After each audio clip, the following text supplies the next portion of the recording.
People's Medicine Project in Greenfield.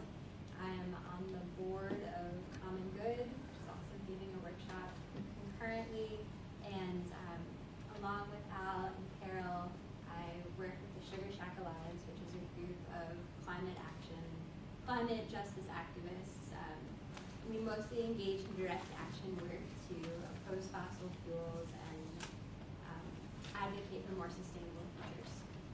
And we are by no means experts in racial justice or even the theories of whiteness, but we have noticed in our own organizing that we really often end up engaging deeply in issues of what it's like to try to organize with communities that are different than ours, around Indigenous rights issues.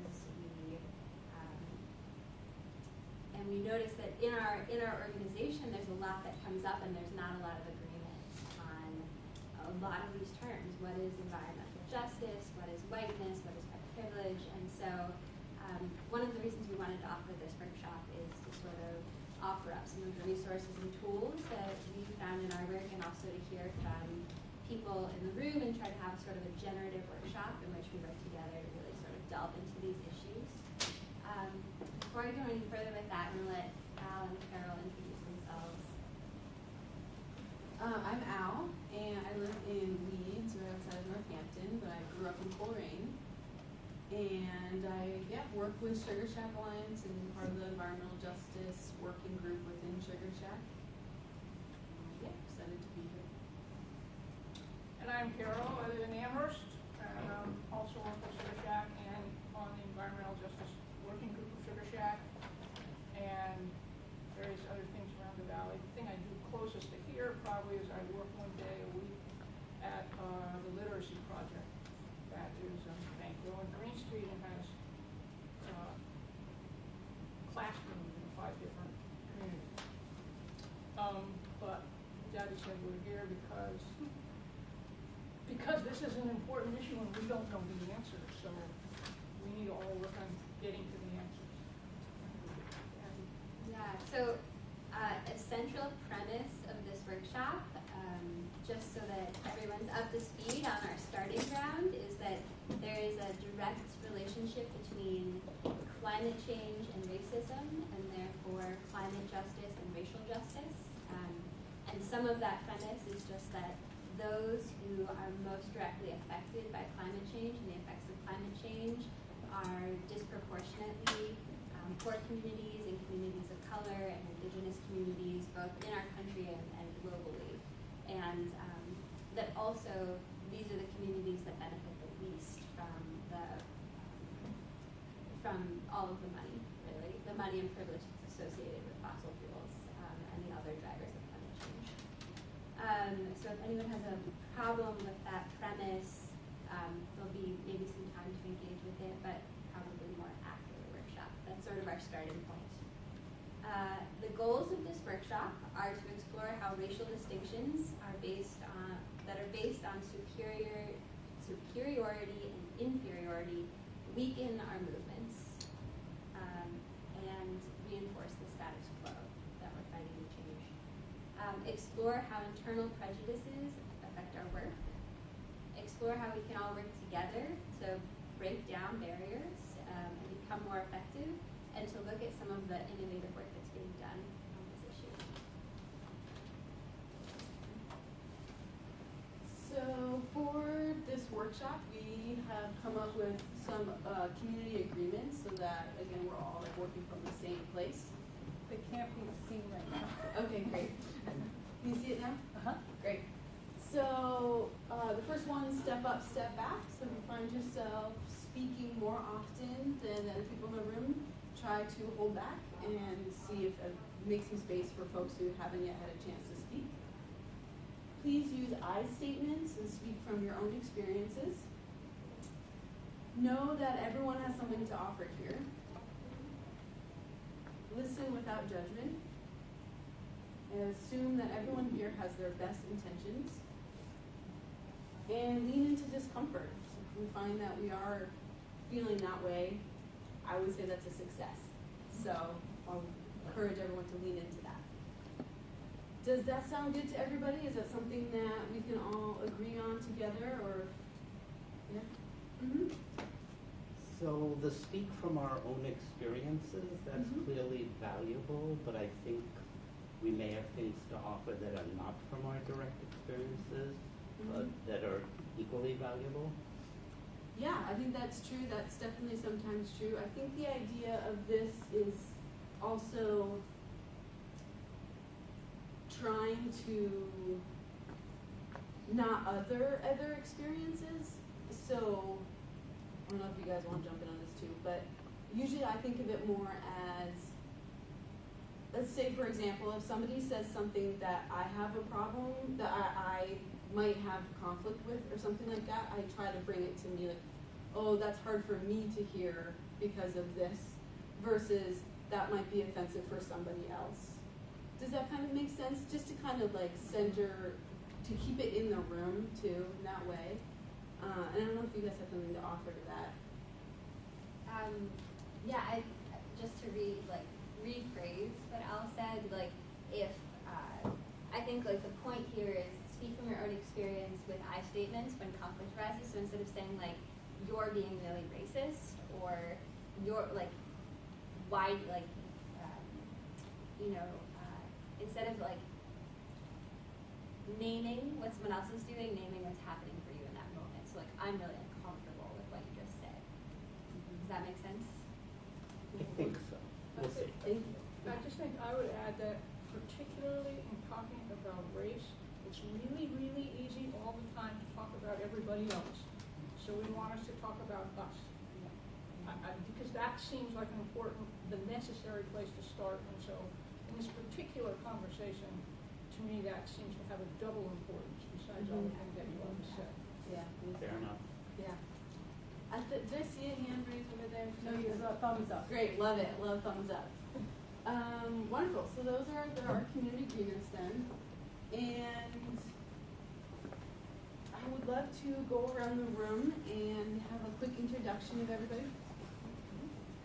And you can say where you're from, your name, where you're from, and say a sentence or two about what brought you to this workshop specifically. And we would just love to hear from you. And yeah, we can start over here. Is that okay? My name is Emily Green. I'm from Greenfield. And I'm working on my own inner self to get a deeper understanding of this connection of how climate change is really impacting and creating injustice when it comes to a lot of people. And I have a concern that we're going to get to the point where it's not refugees from war, it'll be refugees from climate disasters. So that's one of the reasons I think. My name is Louise. I'm from Greenfield. Pretty much where Emily is coming from. With being in Greenfield, racial justice rising down in our town. It's all very real and very personal. We have Black family members, and it's very personal. Climate change issues have always been super personal for me because I've been disabled I've been disabled most of my life, but I've been disabled to the point where I can't work a lot since I was 29 and 53. And my disabilities mostly come from the same things that cause climate change. I'm chemically sensitive. I've got chronic Lyme disease. And, I only have X many usable hours in a day. I pass well in public, but that's also a curse because I suffer a lot, and that's when nobody sees me. And these are functions of the same things that are causing climate change. I mean, the epidemic of Lyme disease, but also chemical sensitivity is a human-made condition, like the climate crisis. Hi, I'm Ellen Blanchette. I live in Greenfield. Well, I think that there's a lack of urgency, especially in the world of politics, that everybody says this is terrible. We're leaving this to our children and grandchildren, and I kind of want people to wake up and look around them and see, you know, it's active now. You've got fires, you've got hurricanes, you've got all this stuff going on. And it's like, oh, this just happens, and no, it doesn't. You know, this is clearly something that's increasing in danger to all of us, and we should be way more concerned than we are. And so, you know, whatever I can learn from all of you that are working on this issue, I'll be very grateful for. Jody, excuse me. I live in Conway. I work in Springfield. I'm a public school, high school teacher. I teach English as a second language. I work with very vulnerable children and their families, and I'm interested in how I can integrate this into my curriculum. I'm Susan O'Connor, and I'm from Northfield, and similar to Jody, I work in youth development, and very concerned about climate change, but I'm angry about how children are being, poor children are being disproportionately affected by our lack of concern about climate policies, whether it's Flint or Springfield and the asthma rates. It really, that's what puts me over the edge the most, so. I'm Roxanne, I'm from Greenfield. I'm a master's student. One of my current classes is climate change and resource impacts, and I've actually been really disheartened that vulnerable populations hasn't come up once. It's just been all the science, which is also important. But I'm really interested in being part of the conversations that are more inclusive. I'm Warren, I'm from Greenfield, and I'm interested, like Roxanne said, about conversations that are more inclusive and getting just people working together across intersectional lines. My name is Ferd. I live in Montague. I'm active with Franklin County CPR. I've been a labor organizer most of my life. And I think my interest in particular here is what I see as potentially a conflict, and this is something I'd want to explore and hear other people's thoughts, that the climate crisis, among all the issues we're dealing with, really feels paramount. It's an existential crisis and time limited in terms of when we have to deal with it. So that says to me we need to be fighting for the things that are going to absolutely slow down climate change the most, the fastest. That may or may not coincide with let's focus the most on the impact on certain populations, which of course I feel like we need to take into account racism and everything else. And in fact, the people who are going to be most drastically affected by climate change are people of color in South Asia, probably. Anyway, I'll stop there, but that conflict feels very real, potential conflict. Thank you. My name's Joanna, and I'm particularly interested in the way climate change impacts people in terms of health, and particularly how it, for many people, either creates or worsens experiences of medically based disabling conditions, which then precipitates all kinds of economic difficulties and other kinds of problems, and can impact communities when it's a broad-scale issue like children with asthma or other kinds of disabling conditions. Hi, Paul and I live in Greenfield, but in 1969 I was teaching in Spanish Harlem in New York City about climate change. But as a white privileged kid, I also was learning about the economic realities of racism and classism. And over my teaching career after that, realized and taught that the economic system that created the class and race differences was the same one that was denying climate change and based on economics. So it's been a 48-year quest of mine to confront that. So I'm here.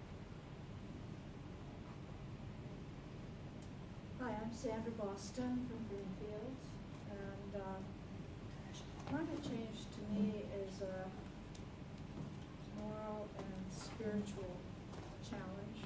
I have a 50-year-old son who is a skeptic. He's also a Fox News watcher and lives in Virginia. And I am in dialogue with him, and I'm searching for what would be something that would persuade him to see it differently. And I could tell you more about it, but I'll keep my comments brief. But I'm really interested in how we cross this divide with skeptics and deniers, because facts don't do it. So what would? Hi, I'm Bob Armstrong from Conway. I'm with FIRD and FCCPR. Right now I'm chairing the Climate Change Task Force. And I'll say, similar to FIRD, it's been interesting to watch the climate change movement over the last few years. 2 years ago, it was very focused, like Mariama said, on numbers and what percentage, and a lot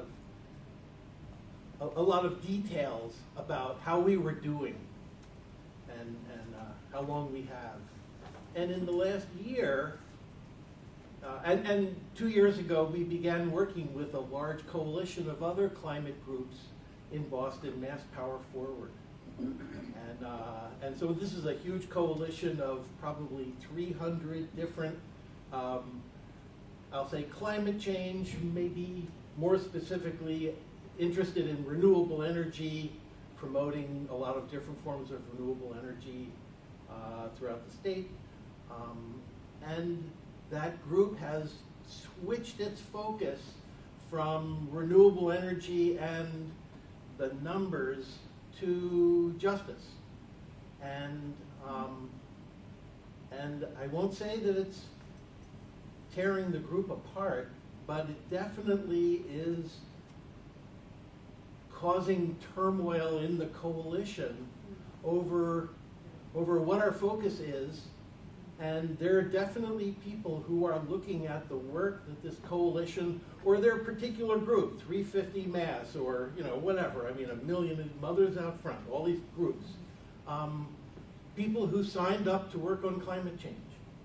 And suddenly now they're asked to worry about, other things. And people are walking, people are not as interested, and people are conflicted, and so I'm there too. It's easy to focus on how are we doing on renewable energy. It's a lot more complicated when you're thinking about, I want to support a carbon tax. A carbon tax looks like it has been effective in all of the places it's been implemented. It has caused a significant reduction in carbon, but it does raise the cost of energy. So suddenly we implement a carbon tax, and it makes it harder for people who barely can afford to pay their rent. They can't afford to buy gas anymore because the price of gas has gone up. So should we not support a carbon tax? I mean, does that make a carbon tax a bad thing because it's going to hurt some people more than others? And my hope is that the climate movement figures out a way to say, we support a carbon tax, but we need to do these other things to it to make it more fair, things that were not included before. But it's not there yet, or that solution is now even more complicated than just trying to pass a simple carbon fee and rebate, or however you want to look at that bill. So I was thrilled to have Mary Emma talk about this today, and that's why I'm here. Thank you. Was there anyone who joined? I think you may have joined. Do you mind just saying your name, where you're from, and a sentence about why this works? And you could juggle while you're doing it. Yeah. No, we're not. Rob Peck, Greenfield. I want my daughter to be able to live a long life and enjoy the beauty of nature. I'm worried that window is rapidly closing. Thank you, everyone. I think that the introductions in themselves just showed a wide variety of the opinions and some of that conflict and tension that exists within this work, with climate justice work, that we have experienced as well firsthand within Sugar Shack. And so it's just great to be able to explore that together. And yeah. So in a minute, we're going to watch this clip of Jackie Patterson. She's the NAACP's Director of Environmental and Climate Justice Program. And because they go by really quickly, up there are her 6 points of how we do this work so that we do it inclusively and actually do manage to include climate and racism in the same, in what we're doing, so that we do it in a way that will really change what we're trying to change.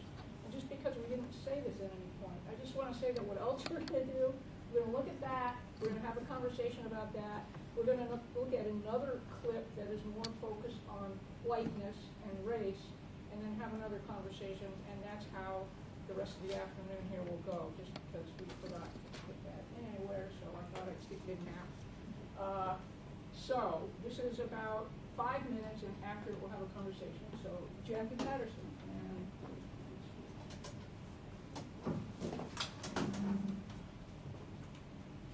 We need to work across movements, as I started with, to affect these changes.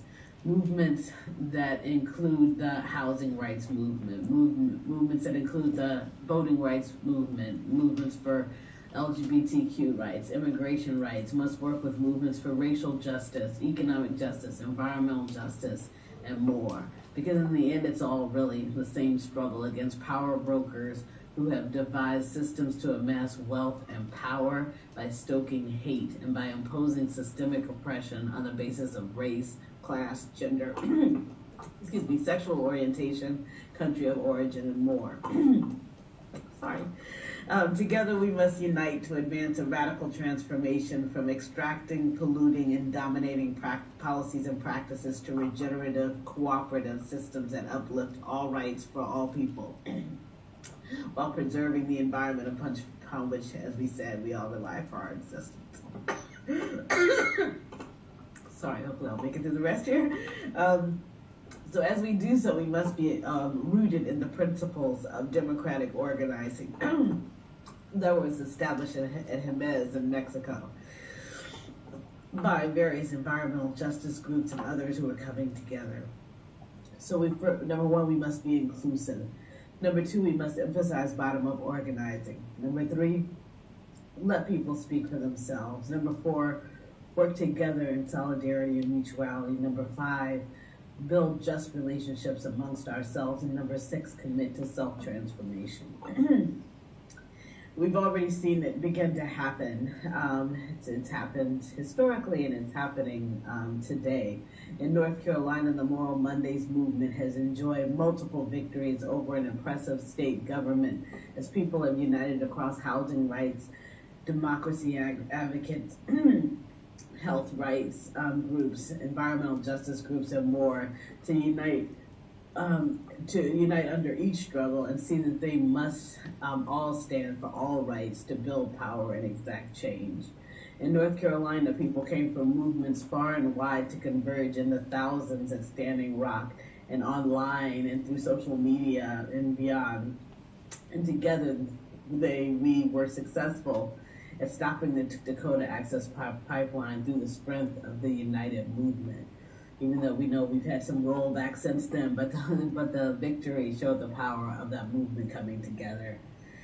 In the movement for Black Lives, we saw signs that said Asians for Black Lives, teachers for Black Lives, Unitarian Universalists for Black Lives, and so many more as people united to call for eliminating racism and holding police accountable for the state-sponsored murder of Black men and women. As we find the right to home for dreamers under attack, people are coming from all walks of life to create sanctuary cities, sanctuary churches, sanctuary campuses, while lifting our voices to denounce the notion of ousting these youth from this place commonly called America, where they have often, in some cases, had to seek sanctuary, again, because of climate-driven migration, which is forced by our very actions in the United States. As one of the biggest polluters in the world. Whether it's transition towns or eco districts or eco villages or other models, communities are uniting across differences to be the change they want to see in the world and create local systems rooted in local economies, self-reliance, cooperation, and resilience. These are just a few of the examples of the power of organizing across differences.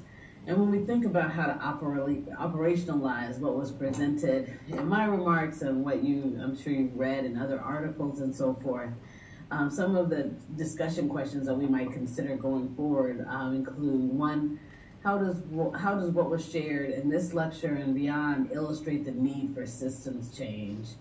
Two, in our own lives, what are some of the ways that we can step out of our identity silos and work outside of the movement with which we are most closely identified currently?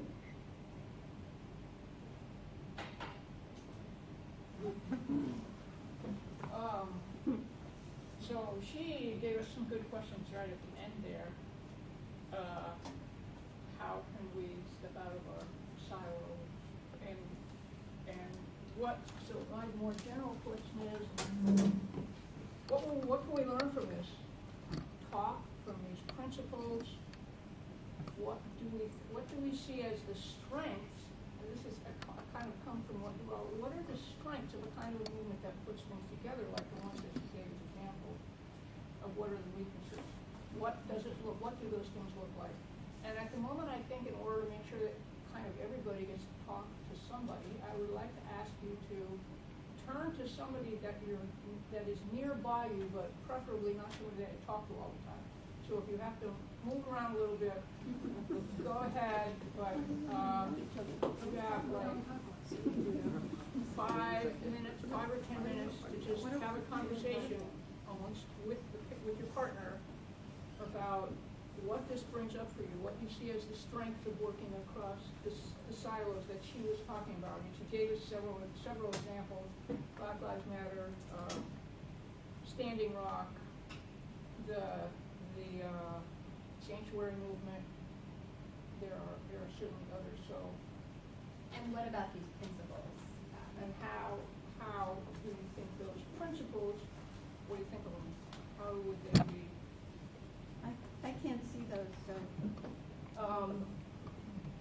She said them, but it's like be inclusive, right. Bottom up organizing, let people speak for themselves, work together in solidarity and mutuality, build just relationships amongst ourselves, commit to self-transformation. Any other questions? Any other? So please go ahead and have a conversation with a partner.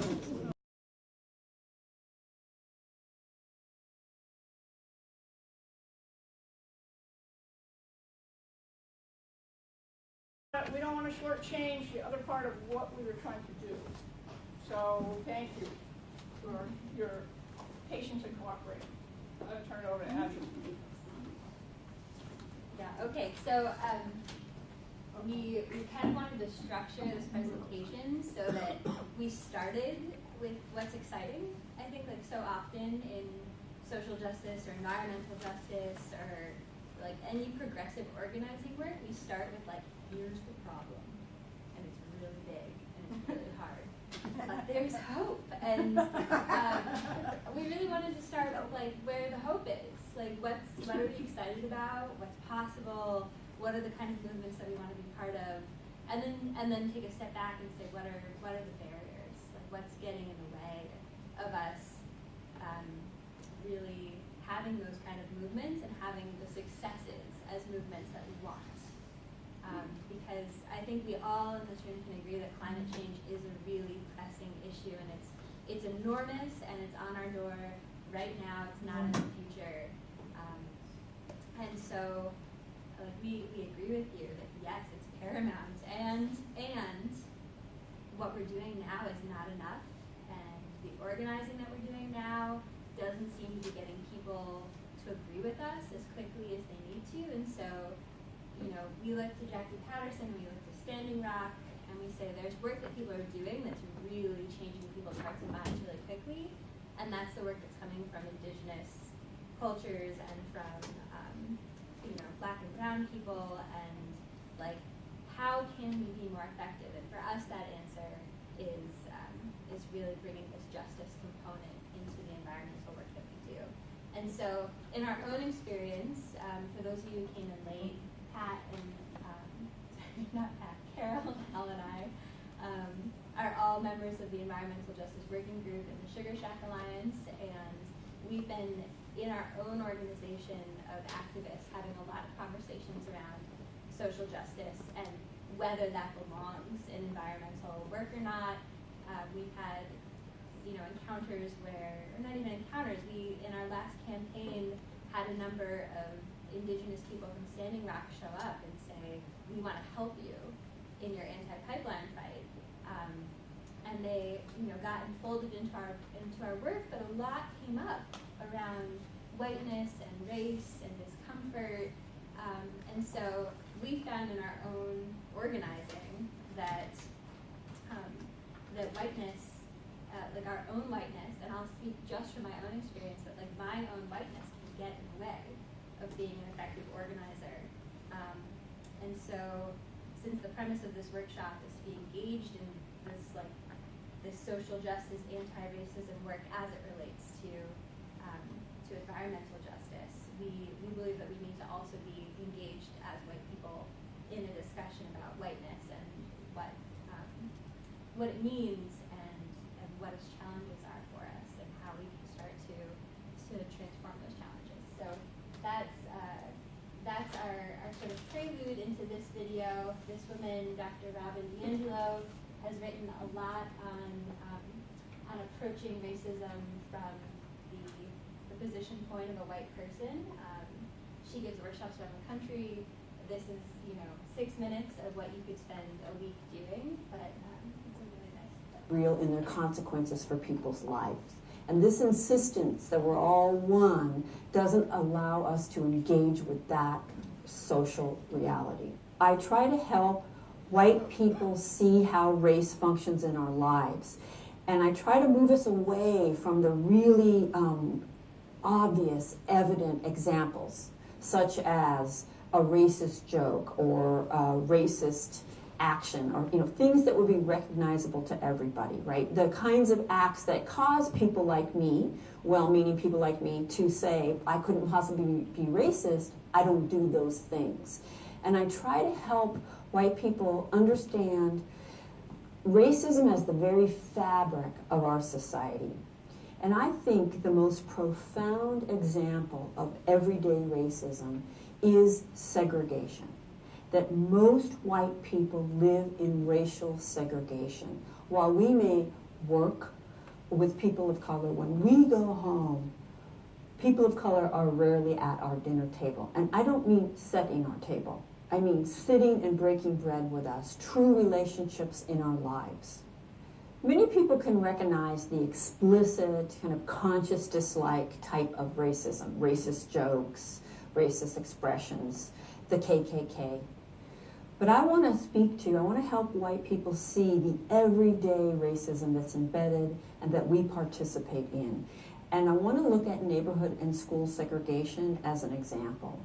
I'm going to start with this app here. These are the app's founders. It's a new app called The Sketch Factor. And what it does is when you go to a new city, you can put in where you are, and it tells you which neighborhoods to avoid because they're sketchy. And of course, sketchy is very much associated with race and class in the white mind. And so now we have the convenience of segregation through an app. We don't actually have to talk to other white people about, where are the good neighborhoods and the bad neighborhoods. And that good neighborhood, bad neighborhood, good schools, bad schools discourse is an example of new racism. I don't think it gets by anybody that is racially coded language. So this way we can come out and police those racial boundaries without ever kind of naming race. But we all know what we're talking about. And I think the most profound way that my life has been shaped by my race is through the power of segregation. Most white people do live in segregation. We choose that segregation. And in a lot of ways, we celebrate it. What makes a school good and what makes a neighborhood good? Well, the absence of people of color. That is the way that white people measure the value of their neighborhoods and schools. And while we don't come out and name that, we all know what it is. And so I have had to think very deeply on what it means to have grown up in a primarily white neighborhood, to be born into, to go to school, to study, to learn, to play, to worship, to love, to work, and to die in segregation, and not have one single person who loved, mentored, or guided me convey that there was any loss. And I'm going to repeat that because I think it's very profound, and I really want us to sit with it. That I could live my whole life in segregation. In fact, if I followed the trajectory that my loving parents laid out for me, in my good neighborhood and my good school and my good college and my good career, in which I would ideally rise to the top, I could easily never have any consistent, ongoing, authentic relationships with people of color. And not one person who guided me ever conveyed that there was loss. Just sit with that for a moment. That there is no inherent value in the perspectives or experiences of people of color.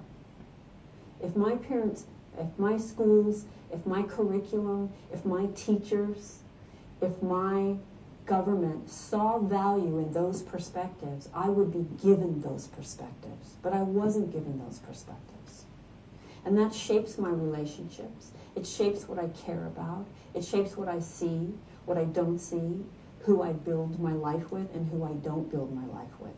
And that is the level where we really need to look at race inside of us and with us. In the line of work that I do, it's a breakthrough if you can get white people to acknowledge that our race privileges us in this society, right? That is like the second coming, to get white folks to admit that we are privileged by our race.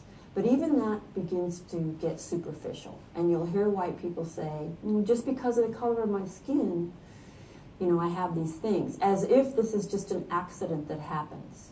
And I want to take us deeper. I want to take us inside this skin.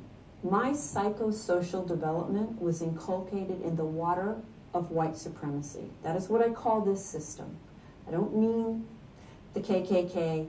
I mean a system in which whiteness and white people are central and seen as inherently superior to people of color. My personality was formed in that water. My worldview was formed in that water. I didn't choose it. It isn't my fault. I'm not racked with guilt about it. But I am responsible for changing it because the default of our society is the reproduction of racism. It's built into every system and every institution. And if we just live our lives and carry on in the most comfortable ways for us, we will necessarily reproduce it. There is no neutral space. Inaction is a form of action. One of the most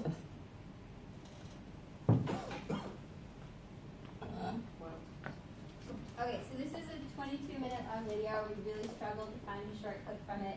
We are going to hand out a list of resources at the end, and this is on it. I really encourage people to watch the whole video if you're interested.